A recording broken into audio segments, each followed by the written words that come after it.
Guys, ನಮ್ಮ ಪಯಣ from Mysuru to Balehonnur. ಇವತ್ತು ಫುಲ್ ಖುಷಿ ಇತ್ತು ಮನೆಗೆ ಹೋಗೋ ರೀಸನ್ಗೆ. ಆ್ಯಂಡ್ ಮನೆಗೆ ಹೋಗೋ ಖುಷಿ ನಿದ್ರೆನೇ ಬರ್ತಾ ಇರಲಿಲ್ಲ. ರೋಡ್ ನೋಡ್ತಾನೆ ಇದ್ದೆ. ಆ್ಯಂಡ್ ಹೋಗ್ತಾ ಬಾಳೆಹೊನ್ನೂರು ಬಂದೇ ಬಿಡ್ತು. ಆ್ಯಂಡ್ ದೆನ್ ಅಪ್ಪ ಬಂದಿದ್ದರು, ಕಾಯ್ದು ಒಂದು ಮೂರುವರೆ ಆಗಿತ್ತು ಅನಿಸುತ್ತೆ. ಅಷ್ಟೊತ್ತಿಗೆ ಬಾಳೆಹೊನ್ನೂರಲ್ಲಿ 3:30 ಆದರೂ ಕಸ ಗುಡಿಸ್ತಾಯಿದ್ರು, ಅದನ್ನೆಲ್ಲ ನೋಡ್ಕೊಂಡು. ಸೊ ನಮ್ಮ ಕಡೆ ಸ್ವಲ್ಪ ಆನೆ ಕಾಟ, ಸೊ ಹಾಗೆ ಮೇಲಕ್ಕೆ ಹೋಗ್ತಾ ಫೈನಲಿ ನಮ್ಮ ಮನೆ ಬಂತು. ಸೊ ತಂಗಿ ವೆಲ್ಕಮ್ ಮಾಡೋಕ್ಕೆ ರಾತ್ರಿ ನಿದ್ರೆ ಕಣ್ಣಲ್ಲಿ ಕಾಯ್ತಾ ಇದ್ಲು.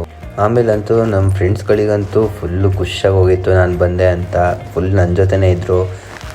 ಆ್ಯಂಡ್ ದೆನ್ ಮಾರ್ನಿಂಗ್ ತಂಗಿಗೆ ಸ್ಪೋರ್ಟ್ಸ್ ಇತ್ತು NRಪುರದಲ್ಲಿ. ಸೊ ಅವಳನ್ನು ಬಿಡೋಕ್ಕಂತ ಬಾಳೆಹೊನ್ನೂರಿಗೆ ಹೋದೆ. ಅವಳು ಸ್ಕೂಲ್ ಬಸ್ಸಿಗೆ ಬಿಟ್ಟು. ಆ್ಯಂಡ್ ನೆಕ್ಸ್ಟ್ ಹಾಲು ತಗೊಳಕ್ಕಂತ ಹೋದೆ. ಹಾಲು ತೊಗೊಂಡು ಆಮೇಲೆ ನಮ್ಮ ಊರಲ್ಲಿ ನಾಗರ ಪೂಜೆ ಇತ್ತು. ಸೊ ನಾಗರ ಪೂಜೆ ಮುಗಿಸ್ಕೊಂಡು ಪ್ರಾಪರಾಗಿ ರೆಸ್ಟ್ ಮಾಡೋಣ ಅಂತೇಳಿ ಎದ್ದಾದಮೇಲೆ ಆಮೇಲೆ ಸಂಜೆ ಅಷ್ಟೊತ್ತಿಗೆ ಬಾಳೆಹೊನ್ನೂರಿಗೆ ಹೋದ್ವಿ. ಬಾಳೆಹೊನ್ನೂರಲ್ಲಿ ಸ್ವಲ್ಪ ಕೆಲಸ ಇತ್ತು. ಸೊ ನಾಳೆ ಹಬ್ಬ ಇರೋದ್ರಿಂದ ಸ್ವಲ್ಪ ಐಟಮ್ಸ್ ಎಲ್ಲ ತೊಗೊಳಕ್ಕಿತ್ತು. ಐಟಮ್ಸ್ ತೊಗೊಂಡು ಆಮೇಲೆ ಸ್ವಲ್ಪ ಹೂವು ತೊಗೊಂಡು ಆ್ಯಂಡ್ ದೆನ್ ರಿಟರ್ನ್ ಹೋಮ್. ಮನೆಗೆ ಬಂದಮೇಲೆ ಅಮ್ಮ ಊಟಕ್ಕೆ ರೊಟ್ಟಿ ಮಾಡ್ತಾಯಿದ್ರು. ಸೊ ಅಲ್ಲೊಂದು ಸ್ವಲ್ಪ ಹೊತ್ತು ಟೈಮ್ ಪಾಸ್ ಮಾಡಿ ಆಮೇಲೆ ಅಪ್ಪನ ಜೊತೆ ಸ್ವಲ್ಪ ಟೈಮ್ ಪಾಸ್ ಮಾಡಿ ಇಲ್ಲಿಗೆ ಲಾಗ್ ಎಂಡ್ ಮಾಡ್ತಿದ್ದೀನಿ. ಬಾಯ್.